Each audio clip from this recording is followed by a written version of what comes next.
Hey y'all, you're watching Portie's Garage. Today we're working on this 83 Mustang, and what we're going to try and do is custom build an entire trunk liner for under $100. Talking about going from this dirty old trunk to this. Looks like a brand new car. Let me bring you over here to show you what we're working with. So here's what we're starting with. When I bought the car, it didn't have any sort of scraps or remnants of a trunk liner back here. I don't know if the previous owner took it out or did something with it, but as you can see, it's a little untidy, a little unkept. So what we're gonna do is see if we can class it up a little bit in here. All right, we're gonna need a little bit of material to get this thing going. So here's what we're gonna use. Cardboard, boxes, PVC sheets, carpet fabric, trim retainer clips, hardboard, spray glue, and glue, and of course, our tools. All right, so the plan is we're gonna use the cardboard to create a structure to fill in the gaps around the inside of the trunk. Then we're gonna cover it with the trunk carpeting using the spray glue to attach everything. We're gonna use the PVC sheets as sort of, I don't know, we'll see, something stability structure-wise. And then we're going to pop it all together using those trim push-in pins. So let's see what happens. I'm gonna start by unboxing our boxes, trying to get them back to their natural cardboard state. It's enough to work with.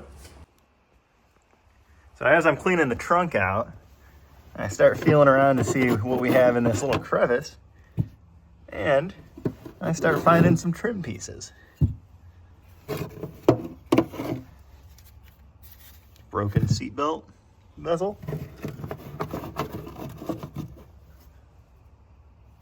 Window switch, look at that. I guess in the past someone was doing some window troubleshooting work, which makes sense because I did have to do a little bit of work to get the passenger window working again. All right, so I've got this big bar right here, kind of getting in my way. I don't truly know the purpose of it. I think what it did is when I bought the car, this well liner here totally disintegrated. I think originally it came in, went into the well liner and kind of held it down and in place. My aftermarket one did not have a cutout for that. So I think we're just gonna ditch it and call it weight savings.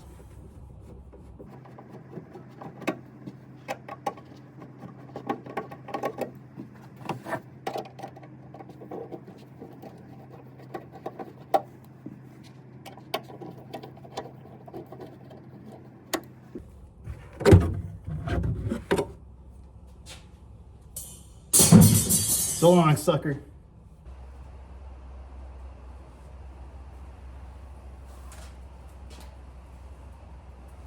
Nice dirty old carpet. We'll see if I have enough carpet left over. Maybe we'll replace that baby. And now we can see what we're really working with.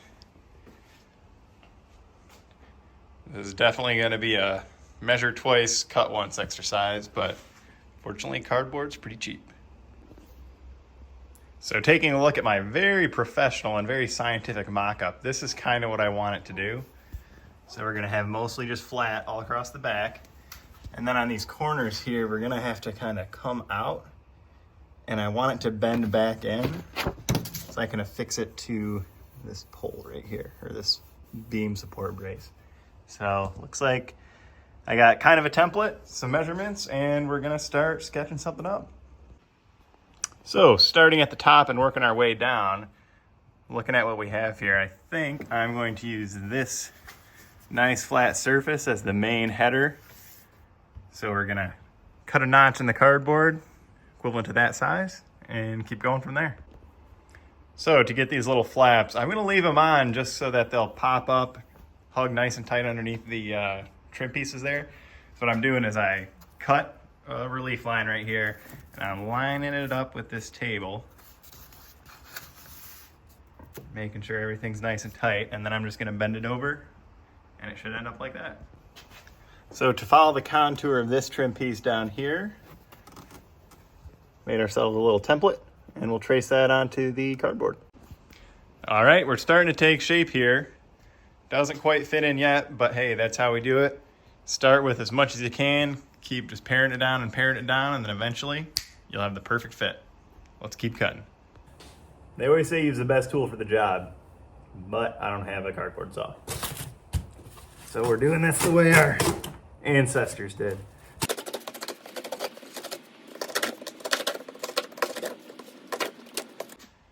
Even closer yet. Just one cut at a time. And there we go. We've got a back piece. Now, I don't like what's going on up here in this corner. You can still kind of see in. I don't know quite how I'm gonna address that yet. Maybe I'll have the side piece come and wrap around or something, but you know, we'll get to that when we get to it. Now it's time to start moving on to the side pieces. So what I'm thinking here is I wanna use this nice flat surface as kind of my North Star source of truth, and then try and bring it just straight down. And I think what I'm gonna do over here is I'm gonna try and get it to wrap around, and then I'll tuck it under this, and then this will be a nice, clean, full back piece. The side will kind of wrap around and then be tucked in by both the front and the back piece. So let's get to cutting and more likely measuring. Just a quick progress shot for you here. It really is just putting it in there, marking off what you need to cut, cutting it, taking it back, trying to make it as tight as possible. Toit like Toiger. All right, so I've got the side piece just about all set up. You can see it kind of wraps around the front. And I'm gonna add a flap right over here so that it can wrap around the back and get nice and flush. And I decided what I'm gonna do about this right here. I just can't stand looking at it and I'm getting sick of it. So what I did was I cut a little plug right here. That's kind of gonna sit like that. And what I'm gonna do is I'm gonna use some of that flat ABS plastic. I'm gonna put it behind this, glue them together, and then hopefully you won't see too much of a line when the carpet goes on. So, cutting this plastic is actually pretty easy. I'll show you how I do it. Just lay the plastic down. We're gonna get a nice straight line here. What I do is I just take a regular old knife. What you're gonna wanna do, just score it right down the line. It doesn't have to be anything too deep, you know, obviously the deeper the better. And then bring it to an edge here. And there we go. And then once I glue it on, this will have a nice strong hold. Should be able to keep everything connected. All right, so I got the plug glued on. We're weighing it down with a Flowmaster here. And while that's happening, I'm gonna go ahead and take the piece we just cut for the side, see if I can just mirror it and do the same thing for the other side.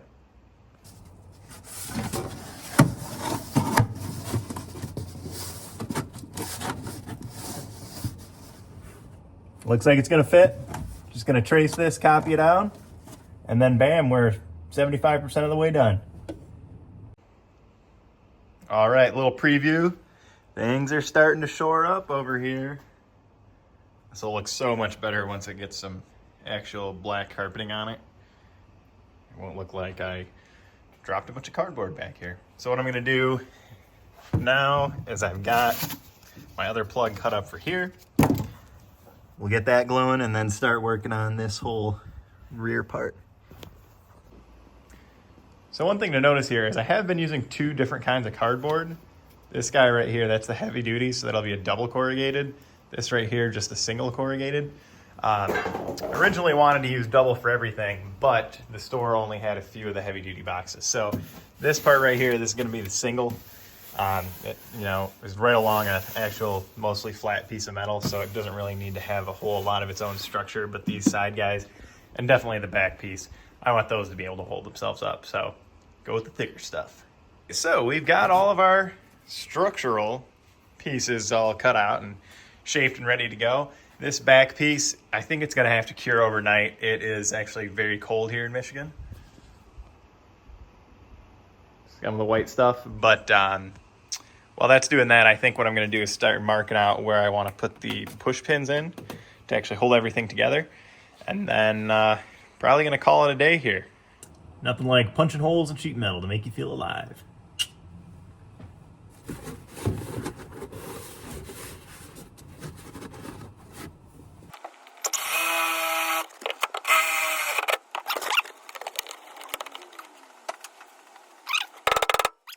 there we go.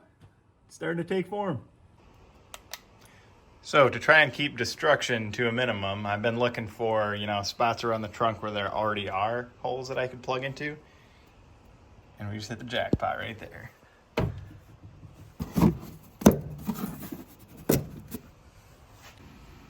So I picked some of this up at my local hardware store. It's called just hardboard.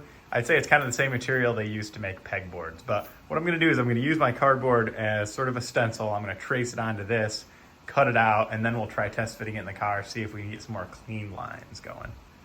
Let's do this inside. It's pretty cold out here. All right, we got a couple of templates made here on our piece of hardboard that is very precariously set up here. Let's start cutting, see what happens.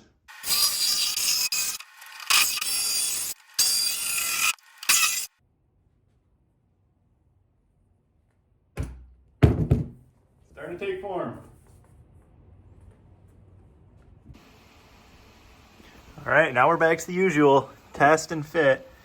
So this guy's not really seating in here correctly. I'm seeing it's rubbing right up here and also down in this bottom corner. So we're just gonna take a little bit off and see how we work.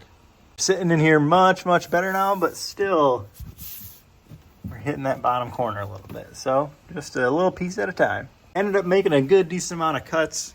Something to let this wiring through, this little headlight bit, the push pin hole obviously, and then trimmed up the corners, but it's starting to look like it's sitting pretty good. So I'm probably using the wrong kind of saw blade, but you can see kind of a rough edge there. So what I'm doing is I'm just taking a little sanding block.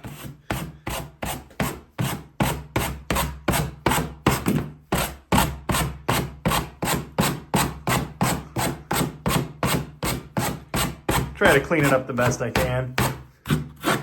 Doesn't have to be perfect. It is getting covered in carpet, but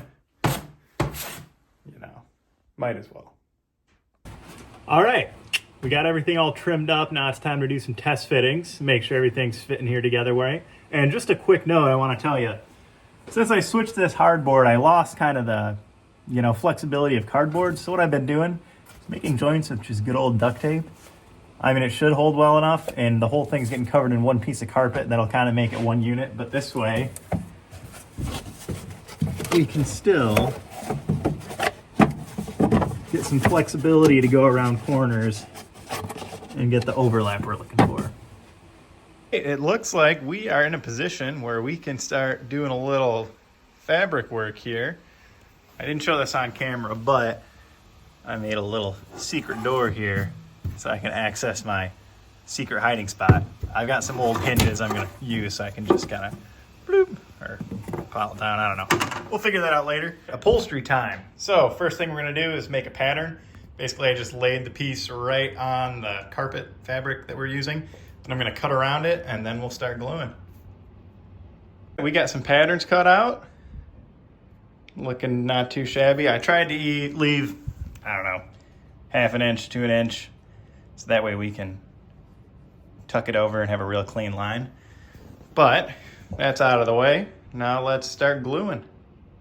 So this spray glue is pretty easy to use. What I like to do is half the piece at a time, do the other half. So what we'll do is we'll kind of fold this over here, try and cover up all the rest of the fabric there. So what we're gonna do is we're gonna spray some glue on here, spray some glue on here, let it sit, get tacky, then we're gonna close it like a book, kind of put some weight on it, and then let it cure.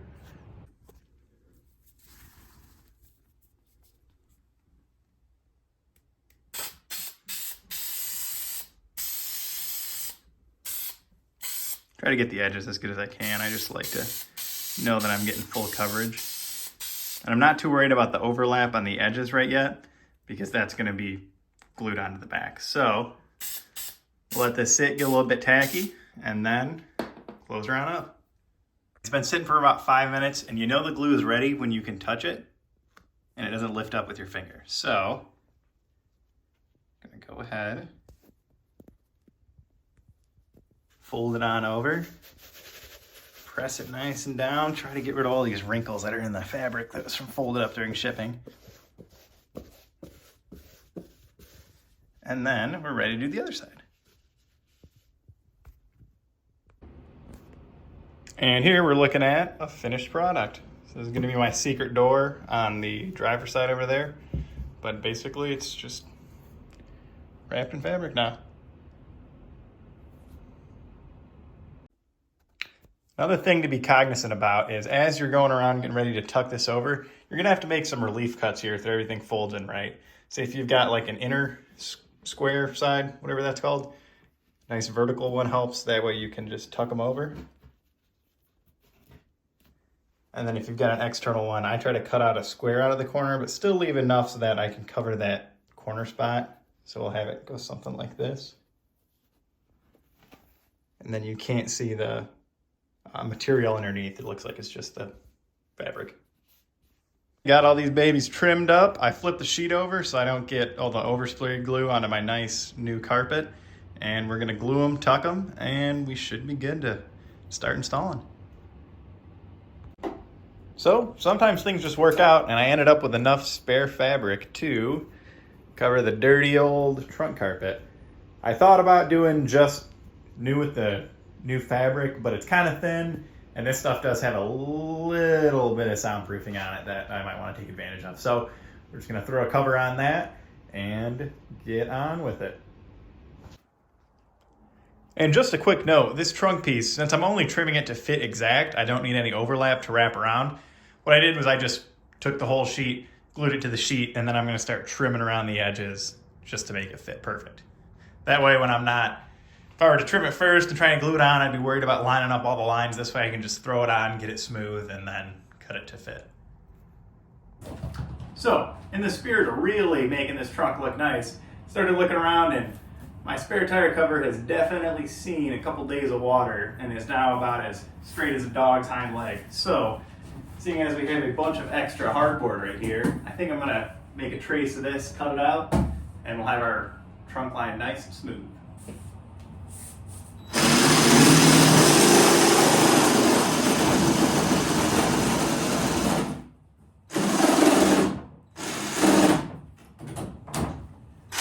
Battery's going on me.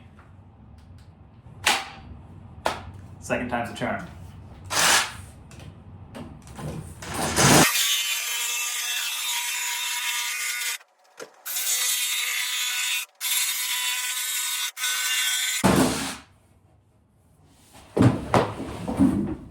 Ta-da!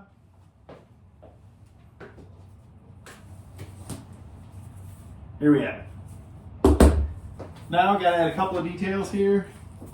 Grab hole, trunk latch things, and then the two legs, and we should be good to go. All right, here is the new part lineup. I think it turned out really well. I'm super looking forward to seeing this inside the car. So, about last thing we need to do is start poking some holes in for our trim fasteners, and then we'll put it in and see what the final product looks like. And at long last, here we are. I don't know about y'all, but I am super thrilled with how this turned out. Really cleans up the back of the car. Now when I move on to put in the amp and subwoofer, I'll have a good surface to work off of. And if your project car is anything like mine, you're gonna want to carry some oil with you. Out of sight, out of mind though. Pulled her out into the light of day to try and give you a better look at what we're working with, but dang, does that look good.